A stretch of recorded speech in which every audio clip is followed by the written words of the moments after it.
Hello everyone, कैसे हो आप सब। आई होप आप सब अच्छे से होंगे। My name is Khan Shaukat and I welcome you back to my YouTube channel C S channel Khan Shaukat. अगर अभी तक आपने इस चैनल को सब्सक्राइब नहीं किया है, kindly hit the subscribe button and do not forget to like and share the video. जैसे आप सबको पता है, अभी इस चैनल पे आपको 3 मॉड्यूल्स के रिलेटेड एमसीक्यूज मिल रहे हैं। One is your GK, second is computer and the third one is statistics. कल दिन में आपको जीके और कंप्यूटर का लेक्चर मिला था, तो आज के लेक्चर में हम बात करने वाले हैं रिगार्डिंग द स्टैटिस्टिक्स मॉड्यूल। ये इस मॉड्यूल के रिलेटेड हमारा प्रैक्टिस सेट सेकंड रहेगा। और आज के लेक्चर में जो हम टारगेट करेंगे topics, one will be tabulation and compilation of data and the second one will be measures of central tendency. तो चलिए हम शुरू करते हैं आज की क्लास को। विच of the following is the final stage in collection and compilation of data. आपको बताना है collection and compilation of data का फाइनल स्टेज क्या आता है। क्वेश्चन नंबर 1 का करेक्ट आंसर रहेगा ऑप्शन ए, टैबुलेशन। ठीक है, आप सबको पता है जब आप कोई भी स्टैटिस्टिकल इन्वेस्टिगेशन स्टार्ट कर लेते हो, इसके कुछ स्टेप्स है। पहला स्टेप जो आप फॉलो करते हो that is your collection of data. Data collect करने के बाद आप इसको क्या करते हो, क्लासिफाई करते हो इनटू डिफरेंट ग्रुप्स, जिसको हम बोलते हैं क्लासिफिकेशन। क्लासिफिकेशन करने के बाद आप इस डेटा को टेबुलर फॉर्म में लेके आते हो, जिसको हम बोलते हैं टैबुलेशन। टैबुलेशन के बाद आप इन टेबल्स पे क्या कर सकते हो, एनालिसिस कर सकते हो एंड इंटरप्रिटेशन कर सकते हो रिजल्ट्स की।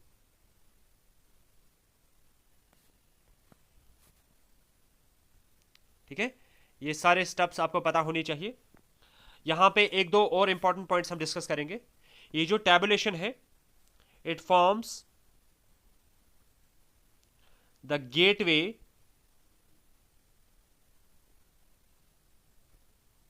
For analysis and interpretation. ठीक है, अगर आपसे कोई क्वेश्चन पूछेगा व्हाट इज टैबुलेशन, टैबुलेशन का सिंपल मतलब होता है एक सिस्टमेटिक तरीके से अपने डेटा को प्रेजेंट कर लेना। मैं यहां पे लिख लेता हूं systematic presentation of data. Presentation of data. और आप सबको पता है टैबुलेशन में हम डेटा किस फॉर्म में रखते हैं, in the form of table.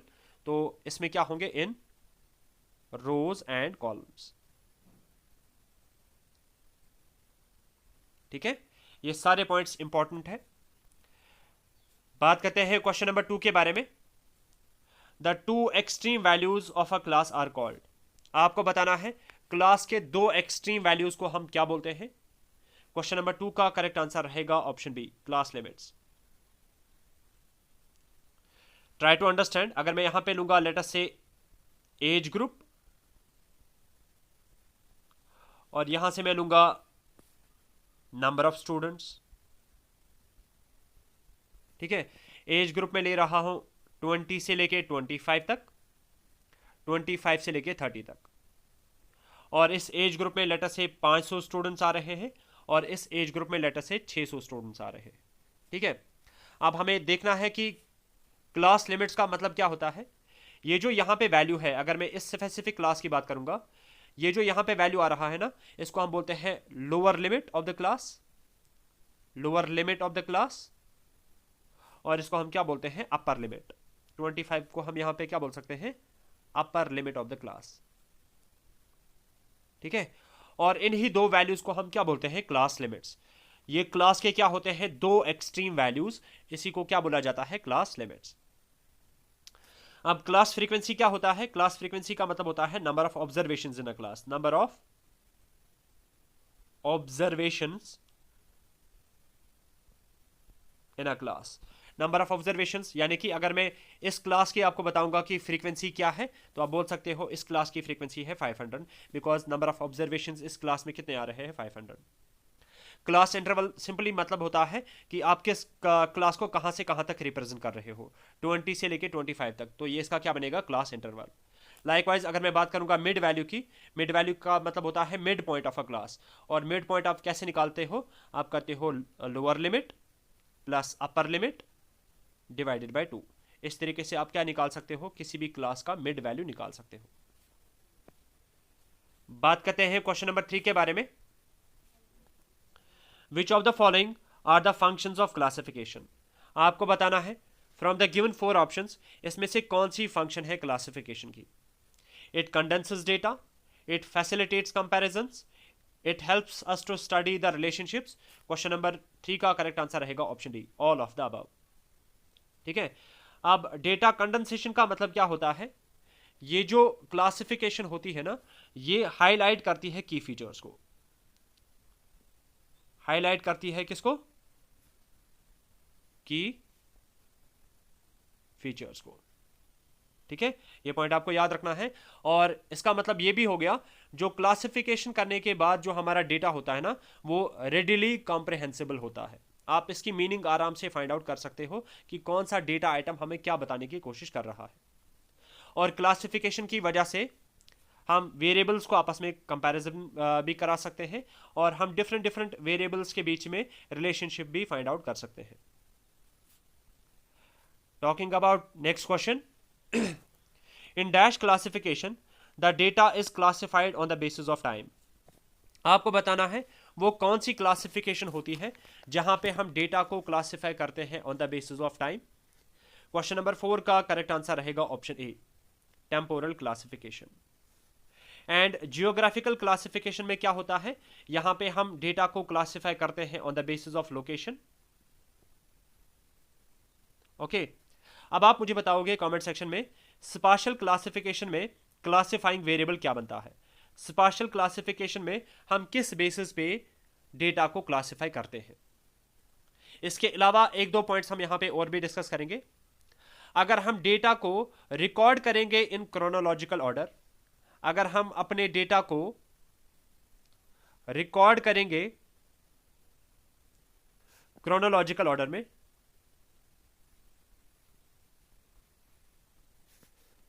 तो उस डेटा को क्या बोला जाता है, उस डेटा को बोला जाता है टाइम सीरीज डेटा।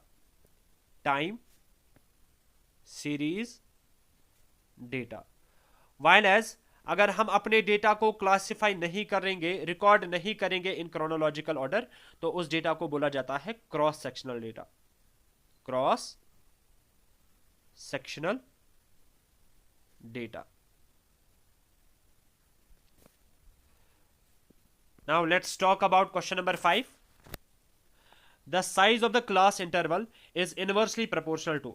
आपको बताना है क्लास इंटरवल का साइज किसके इनवर्सली प्रोपोर्शनल आता है। क्वेश्चन नंबर 5 का करेक्ट आंसर रहेगा option C, number of classes. Try to understand this point. इसका मतलब क्या हो गया, अगर हम क्लास इंटरवल को बड़ा करेंगे, नंबर ऑफ क्लासेस क्या हो जाएगी, रिड्यूस। लाइकवाइज अगर हम क्लास इंटरवल को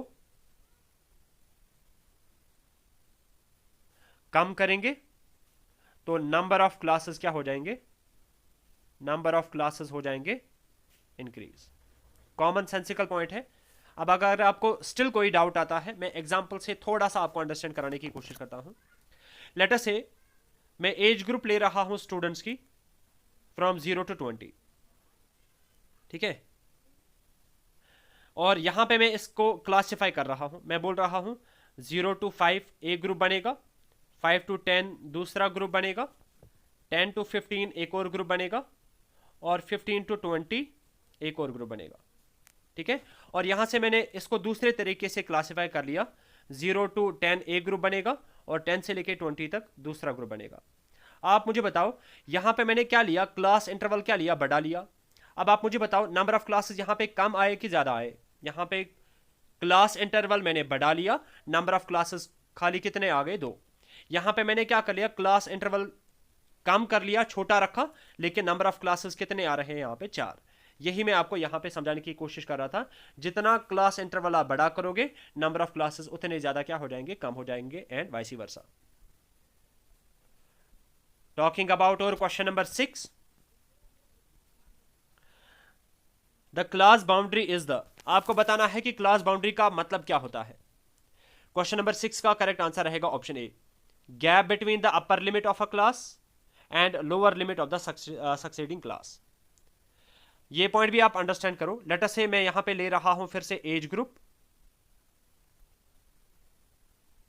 और यहां से मैं ले रहा हूं number of students, number of students. Age group में ले रहा हूं 10 से लेके 20, 21 से लेके 30, ये मैंने एज ग्रुप। अब यहाँ पे क्या नंबर ऑफ फ्रीक्वेंसी रहेगी वो हार्डली मैटर करता है, हमें क्लास बाउंड्री को अंडरस्टैंड करना है। आप देखो इस क्लास का अपर लिमिट क्या आ रहा है 20, और नेक्स्ट क्लास का सक्सीडिंग क्लास का लोअर लिमिट क्या आ रहा है 21। क्या यहाँ पे कुछ गैप है? 20 और 21 के बीच में क्या आ रही है? एक नंबर की गैप आ रही है, उसी चीज को हम क्या बोलते हैं? Class boundary. और क्लास बाउंड्री जो है इसको डिनोट किया जाता है डी से, डिनोटेड बाय डी। ठीक है, क्लास बाउंड्री मैंने आपको क्या बोला? गैप जो आ रही है upper limit of any class and lower limit of the succeeding class. बात करते हैं क्वेश्चन नंबर 7 के बारे में। Which of the following is the type of cumulative frequency distribution. आपको बताना है इनमें से कौन सा टाइप आता है कम्युलेटिव फ्रीक्वेंसी डिस्ट्रीब्यूशन का। क्वेश्चन नंबर 7 का करेक्ट आंसर रहेगा option C, both A and B. हम यूज करते हैं less than cumulative frequency distribution भी, हम यूज करते हैं more than cumulative frequency distribution भी। अब कम्युलेटिव फ्रीक्वेंसी का मतलब क्या होता है, या कम्युलेटिव फ्रीक्वेंसी में हम क्या करते हैं? जैसे अगर मैं यहां पे एक एज ग्रुप लूंगा, एग्जाम्पल से ज्यादा चीजें आपको समझ में आ जाएगी। अगर मैं यहां पे लूंगा एज ग्रुप,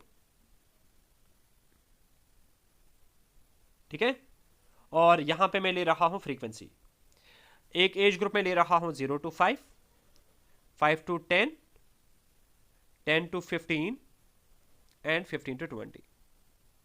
ये एज ग्रुप्स आ रहे हैं।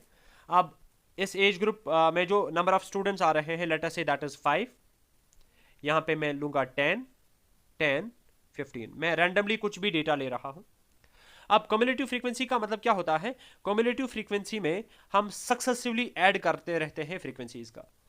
कम्युलेटिव फ्रीक्वेंसी मैं फिर से बता रहा हूं, कम्युलेटिव फ्रीक्वेंसी का मतलब क्या होता है? Successive adding of the frequencies. मतलब क्या है? अगर मैं यहां पे लेस देन, अगर मैं यहां पे लिखूंगा लेस देन कम्युलेटिव फ्रीक्वेंसी, वो किस तरीके से हम निकाल सकते हैं? आप थोड़ा सा इस पे ध्यान देना।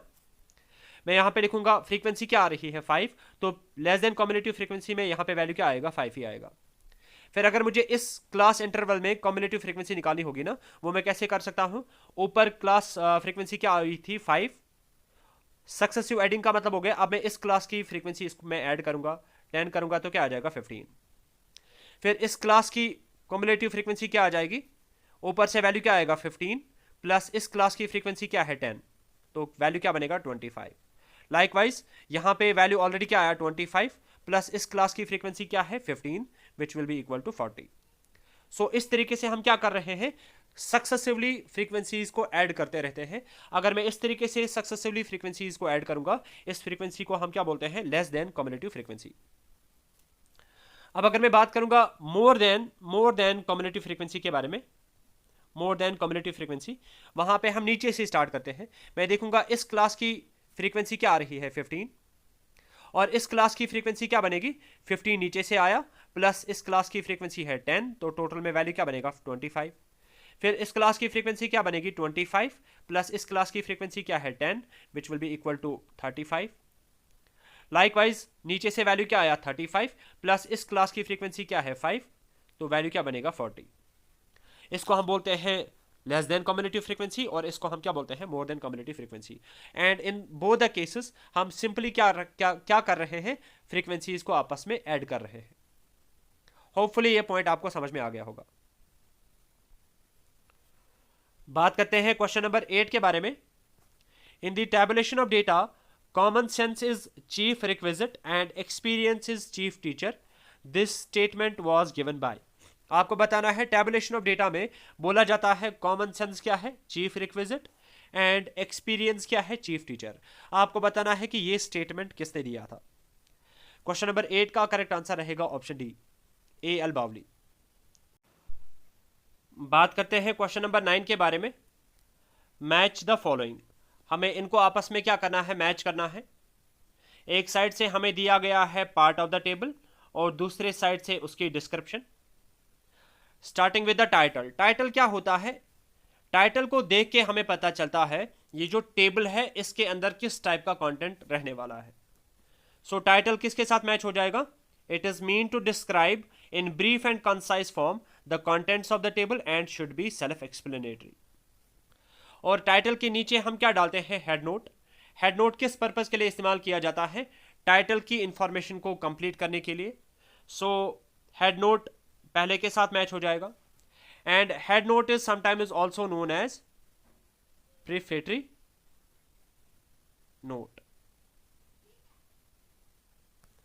नेक्स्ट अगर हम देखेंगे कैप्शन का मतलब क्या होता है, कॉलम हेडिंग, ये इसके साथ मैच हो जाएगा। और बॉडी में हम क्या करते हैं, न्यूमेरिकल इंफॉर्मेशन रखते हैं, तो ये इसके साथ मैच हो जाएगा। इसी तरीके से अगर मैं बात करूंगा स्टब, स्टब क्या होता है, ये होती है रो हेडिंग।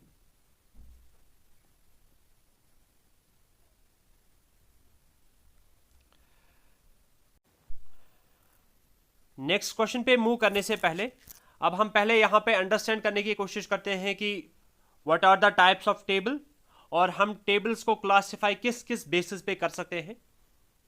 तो टेबल्स जो है इनको क्लासिफाई किया जा सकता है on the basis of objective और on the basis of purpose. Likewise हम टेबल्स को क्लासिफाई कर सकते हैं on the basis of nature of inquiry, और जिसको हम बोलते हैं on the basis of originality.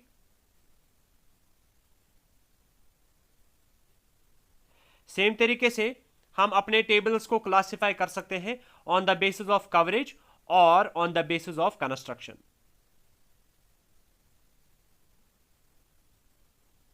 ठीक है, फिर अगर मैं बात करूंगा, अगर हम टेबल्स को क्लासिफाई करेंगे on the basis of objective और पर्पस, ये टेबल्स फर्दर दो टाइप्स में डिवाइड किए गए हैं। एक आता है आपका general purpose table. General purpose table का एक और नाम आता है रेफरेंस टेबल। इसका एक और नाम आता है मास्टर टेबल। इसका एक और नाम आता है इंफॉर्मेटिव टेबल। इंफॉर्मेटिव टेबल, ये सारे पॉइंट्स आप नोट डाउन करके रखोगे। If I talk about special purpose table, special purpose tables जो है they are also known as summary table and they are sometimes also known as interpretative table. Interpretative table. Same तरीके से अगर हम tables को classify करेंगे on the basis of nature of inquiry और on the basis of originality, हम इसको further दो टाइप्स में डिवाइड कर सकते हैं। एक आपका आता है ओरिजिनल टेबल और जिसका दूसरा नाम आता है प्राइमरी टेबल। लाइकवाइज हम इसको डिवाइड कर सकते हैं डेराइवेटिव टेबल और जिसको हम बोलते हैं derivative table. It is sometimes also known as secondary table. Secondary table. Same तरीके से हम अपने डेटा को क्लासिफाई कर सकते हैं on the basis of coverage और on the basis of construction. इसको फर्दर दो टाइप्स में डिवाइड किया जा सकता है। One is known as simple table and second one is known as complex table. Simple table का नाम आता है, एक और नाम आता है, मैं यहां पे लिखूंगा और one way table. One way table. Likewise जो हमारे कॉम्प्लेक्स टेबल्स होते हैं इनको फर्दर तीन कैटेगरीज में डिवाइड किया जा सकता है। एक आता है two way table, three way table and manifold table. Manifold table. और ये जो मैनिफोल्ड टेबल होते हैं, मैं यहां पे लिखूंगा manifold table is also known as higher order table. Higher order table. ये सारे पॉइंट्स आपके लिए काफी ज्यादा इंपॉर्टेंट है, आप इनको नोट डाउन करके रखोगे। अब हम आते हैं अपने क्वेश्चन नंबर 10 पे। In which of the following table the data are classified with respect to a single characteristic. आपको बताना है हम किस टाइप ऑफ टेबल में डेटा को क्लासिफाई करते हैं on the basis of a single characteristic. Question number 10 का करेक्ट आंसर रहेगा ऑप्शन बी, सिंपल टेबल में। Simple table is also known as one way table. क्योंकि हम यहां पे खाली एक कैरेक्टरिस्टिक को ध्यान में रखते हैं, वन वे टेबल। वैसे आपको मैंने क्या बताया, कॉम्प्लेक्स टेबल्स में टू वे टेबल भी आता है, थ्री वे टेबल भी आता है और मैनिफोल्ड टेबल भी आता है। टू वे टेबल में हम क्या करते हैं, अपने टेबल को क्लासिफाई करते हैं with respect to two characteristics. Three way table में हम अपने डेटा को क्लासिफाई करते हैं with respect to three characteristics. और मैनिफोल्ड टेबल में हम अपने डेटा को क्लासिफाई करते हैं with respect to more than three characteristics. यहां तक जितने भी क्वेश्चंस हमने किए थे वो थे regarding your tabulation and compilation of data. अब इसके बाद जो हम क्वेश्चंस करेंगे this will be regarding the measures of central tendency. Starting with our question number 11, the arithmetic mean of 5, 10 and 15। आपको इसका क्या निकालना है, अर्थमेटिक मीन। अर्थमेटिक मीन बहुत सिंपल है। अर्थमेटिक मीन हमें बताता है sum of observations divided by number of observations. और अर्थमेटिक मीन को रिप्रेजेंट किया जाता है जनरली एक्स बार से। सो एक्स बार किसके बराबर होता है, sum of observations divided by number of observations. तो एक्स बार का वैल्यू अगर हम यहां पे निकालेंगे वो किसके बराबर आ जाएगा, सम ऑफ ऑब्जर्वेशंस करेंगे तो 5 प्लस 10 प्लस 15 आ जाएगा, divided by number of observations total में कितने हैं 3। सम करेंगे 10 प्लस 5 हो गया 15, 15 प्लस 15 हो गया 30 divided by 3 which is equal to 10। So question number 11 का करेक्ट आंसर रहेगा ऑप्शन बी। ठीक है, अब यहां पे 2-3 पॉइंट्स और भी आप याद रखोगे। जनरली अगर मैं देखूंगा फॉर्मूला जो होती है अर्थमेटिक मीन की वो होती है बराबर x is equal to summation of x, यानी कि sum of observations divided by n। n stands for number of observations. और ये फॉर्मूला किसके लिए होती है, for individual series, for individual series. ठीक है, ये पॉइंट आप नोट डाउन करके रखोगे। And in case of discrete series as well as in case of continuous series, जो एक्स बार होता है वो होता है बराबर summation of F X divided by N. Capital N यहां पे मैं लिख रहा हूं, where this capital N is equal to summation of F. F क्या है यहां पे, फ्रीक्वेंसी। ठीक है, डिस्क्रीट और कॉन्टिन्यूअस सीरीज के टाइम पे एक्स बार का वैल्यू किसके बराबर होता है, summation of F X divided by N. बात करते हैं क्वेश्चन नंबर 12 के बारे में। The mean marks of 100 students where found to be 40। 100 बच्चों के मार्क्स का जब मीन निकाला गया वो निकला बराबर 40 के। Later on it was discovered that a score of 53 was misread as 83। बाद में हमें पता चला कि एक बच्चे के मार्क्स थे 53 लेकिन उसको हमने मिसरीड किया था, उसको हमने यूज किया था एज 83। तो ऑब्वियसली जो हमने मीन निकाला होगा वो क्या होगा, गलत। अब इस क्वेश्चन में हमसे क्या पूछा जा रहा है, कैलकुलेट करेक्ट मीन। हमें करेक्ट मीन यहां पे कैलकुलेट कर लेना है। हम सारी की सारी इंफॉर्मेशन यूज करेंगे जो हमें क्वेश्चन में दी गई है। नंबर ऑफ स्टूडेंट्स यानी कि नंबर ऑफ ऑब्जर्वेशंस यहां पे कितनी आ रही है, 100। तो n का वैल्यू यहां से हमें निकला बराबर 100 के। और मीन यानी कि x बार भी स्टार्टिंग वाला क्या दिया गया है बराबर 40 के। And we know that in case of individual series x bar किसके बराबर होता है, summation of x divided by n, which will be equal to x bar का वैल्यू क्या आ जाएगा यहां पे 40 is equal to summation of x divided by n। n के बदले क्या लिखेंगे 100। क्रॉस मल्टीप्लिकेशन करेंगे, सो समेशन ऑफ x का वैल्यू यहां पे क्या आ जाएगा 40 इंटू 100 करेंगे तो क्या आ जाएगा 4000। ये यहां पे समेशन ऑफ x का वैल्यू हमें निकला। और इसको हम क्या बोलते हैं, इसको हम बोलते हैं टोटल सम। ठीक है, अब करेक्ट मीन निकालने के लिए मैं क्या करूंगा, करेक्ट मीन निकालने के लिए what we will be doing, जो हमें ये समेशन ऑफ x निकला दैट इज 4000, इसमें मैं क्या करूंगा, जो हमने गलत वैल्यू लिया था, गलत वैल्यू क्या लिया था 83, इसको मैं माइनस करूंगा। और जो हमें सही वैल्यू लेना है उसको मैं यहां पे क्या करूंगा, प्लस करूंगा। इसको अगर आप सॉल्व करोगे तो आपका वैल्यू क्या आ जाएगा 3970।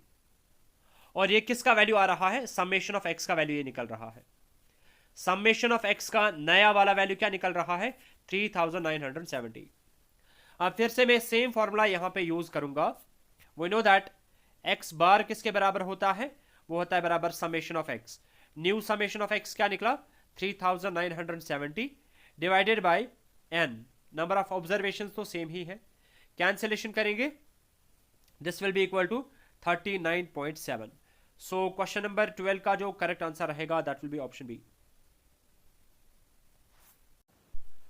बात करते हैं क्वेश्चन नंबर 13 के बारे में। Which of the following refers to the middle value in a distribution. आपको बताना है अगर हम किसी भी डिस्ट्रीब्यूशन का मिडिल वैल्यू निकालेंगे उसको हम क्या बोलते हैं। क्वेश्चन नंबर 13 का करेक्ट आंसर रहेगा ऑप्शन ए, मीडियन। मीडियन जो है ये हमारे डेटा सेट को दो इक्वल पार्ट्स में डिवाइड कर लेता है।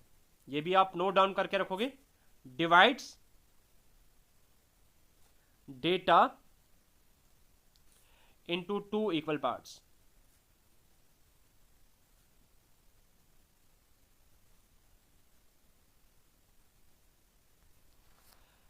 नेक्स्ट क्वेश्चन पे चलते हैं अभी। Calculate median from the following data. आपको मीडियन का वैल्यू यहां पे कैलकुलेट करना है इस डेटा का। मीडियन को कैलकुलेट करने के लिए सबसे पहला पॉइंट और इंपॉर्टेंट पॉइंट जो हम सबको पता होनी चाहिए दैट इज हमारा डेटा सॉर्टेड होना चाहिए। अब आप उसको सॉर्ट असेंडिंग ऑर्डर में करोगे या डिसेंडिंग ऑर्डर में करोगे उससे कोई फर्क नहीं पड़ता है, बट आपका डेटा पहले सॉर्टेड होना चाहिए। तो एक बारी हम इसको सॉर्ट कर लेते हैं। सबसे छोटा वैल्यू यहां पे क्या आ रहा है 230, दूसरा उसके बाद जो छोटा वैल्यू आ रहा है दैट इज 349, तीसरा छोटा वैल्यू आ रहा है 458, नेक्स्ट इज 566, नेक्स्ट आ रहा है 682, नेक्स्ट इज 735, उसके बाद 876 एंड 980। सो हमने क्या कर लिया, अपने डेटा को सेट को सॉर्ट कर लिया। अब आपको देखना है कि इसका मिडल वैल्यू क्या आएगा। इन case of odd number of observations तो हम क्या करेंगे, ऑड नंबर ऑफ ऑब्जर्वेशंस में मीडियन को निकालना इजी है। आधे इस साइड से छोड़ेंगे आधे इस साइड से छोड़ेंगे, जो बीच वाला वैल्यू होगा वो हमारा क्या बन जाएगा मीडियन। लेकिन यहां पे अगर आप देखोगे हमारे पास जो ऑब्जर्वेशंस है वो क्या है इवन 1 2 3 4 5 6 7 8। तो इस टाइम पे हम क्या करेंगे, हम इस साइड से भी 3 ऑब्जर्वेशंस को छोड़ेंगे और इस साइड से भी 3 ऑब्जर्वेशंस को छोड़ेंगे। बीच में कितने वैल्यूज आ गए दो, इन दोनों का हम क्या निकालेंगे अर्थमेटिक मीन। तो वो हम कैसे निकालेंगे 566 प्लस 682 डिवाइडेड बाई 2। या आप ऐड करोगे 6 प्लस 2 हो गया 8, 6 8 हो गया 14, एक कैरी जाएगा ये बनेगा 12 डिवाइडेड बाई 2। इसका आंसर आ जाएगा 624। क्वेश्चन नंबर 14 का करेक्ट आंसर रहेगा ऑप्शन बी। बात करते हैं क्वेश्चन नंबर 15 के बारे में। The dash is the value which occurs most frequently in a set of observations. आपको बताना है वो कौन सा वैल्यू होता है जो कि सेट ऑफ ऑब्जर्वेशंस में सबसे ज्यादा बार रिपीट होता है। उस वैल्यू को हम बोलते हैं मोड। क्वेश्चन नंबर 15 का करेक्ट आंसर रहेगा ऑप्शन ए। नेक्स्ट क्वेश्चन के बारे में बात कर लेते हैं। Calculate the value of a mode from the following data. हमें यहां पे एक डेटा सेट दिया गया है, हमें इस डेटा सेट का क्या निकालना है मोड। मोड मैंने आपको क्या बोला, फ्रीक्वेंसी जिसकी सबसे ज्यादा होगी उसी वैल्यू को हम कंसिडर करते हैं एज मोड। सबसे पहले मैं अगर 3 देखूंगा, 3 कितनी बार आ रहा है, एक बार 2 बार। तो 3 की फ्रीक्वेंसी क्या है, 3 की फ्रीक्वेंसी क्या है 2। इफ आई टॉक अबाउट 5, 5 कितनी बार रिपीट हो रहा है, एक बार 2 बार 3 बार। मैं यहां पे लिखूंगा frequency of 5 is 3। Talking about 8, 8 हमारी डिस्ट्रीब्यूशन में कितनी बार आ रहा है, एक बार, खाली एक बार। 4 कितनी बार आ रहा है, एक बार 2 बार। और 9 कितनी बार आ रहा है, एक बार 2 बार। तो सबसे ज्यादा फ्रीक्वेंसी किसकी है, सबसे ज्यादा बार रिपीट कौन हो रहा है 5। सो क्वेश्चन नंबर 16 का करेक्ट आंसर रहेगा option D. Let's move over question number 17। The empirical relation between mean, median and mode for a moderately asymmetric distribution is. आपको बताना है मीन, मीडियन और मोड के बीच में क्या रिलेशनशिप लाई करती है। क्वेश्चन नंबर 17 का करेक्ट आंसर रहेगा option C. Mode is equal to 3 times median minus 2 times mean.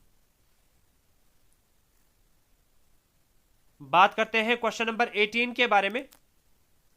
Mean is not affected by extreme observations.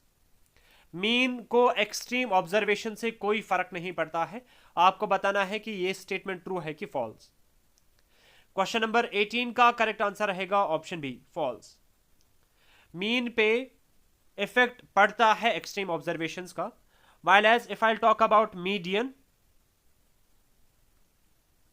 and mode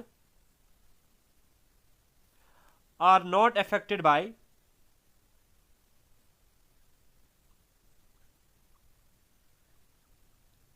extreme observations।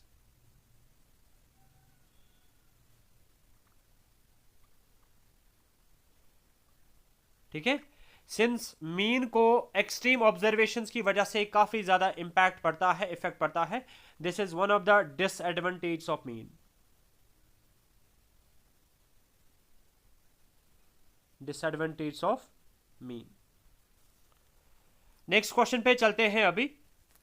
Quartiles divide the given data into. आपको बताना है quartiles given data set को कितने parts में divide कर लेता है।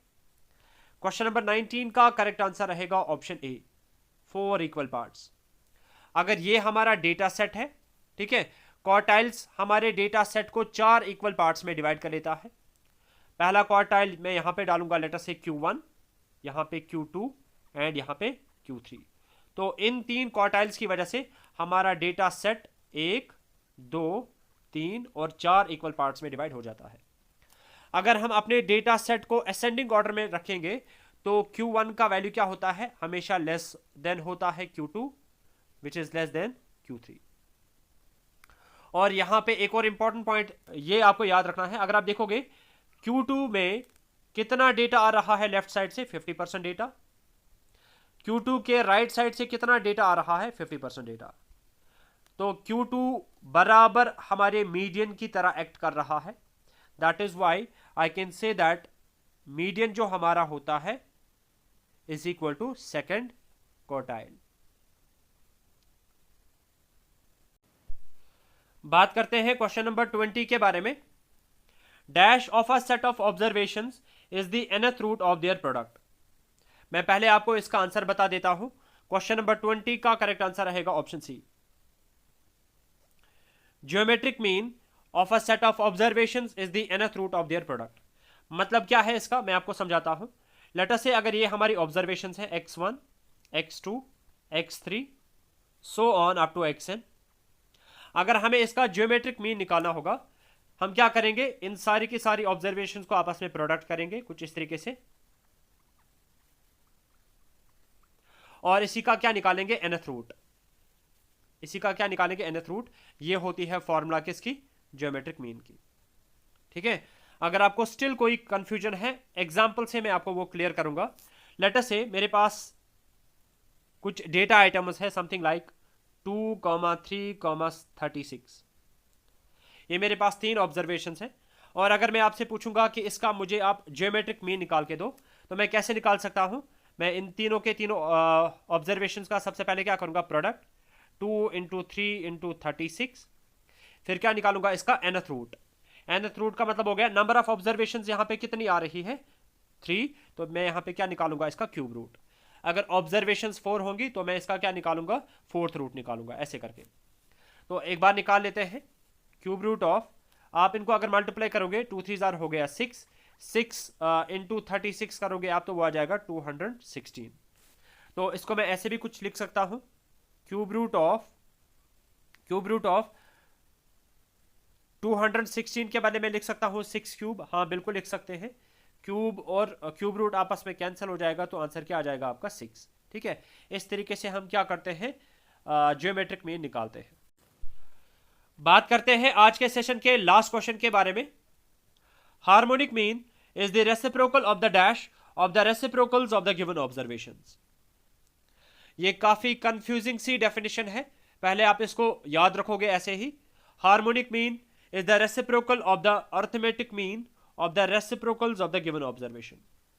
Question number 21 का करेक्ट आंसर रहेगा ऑप्शन बी।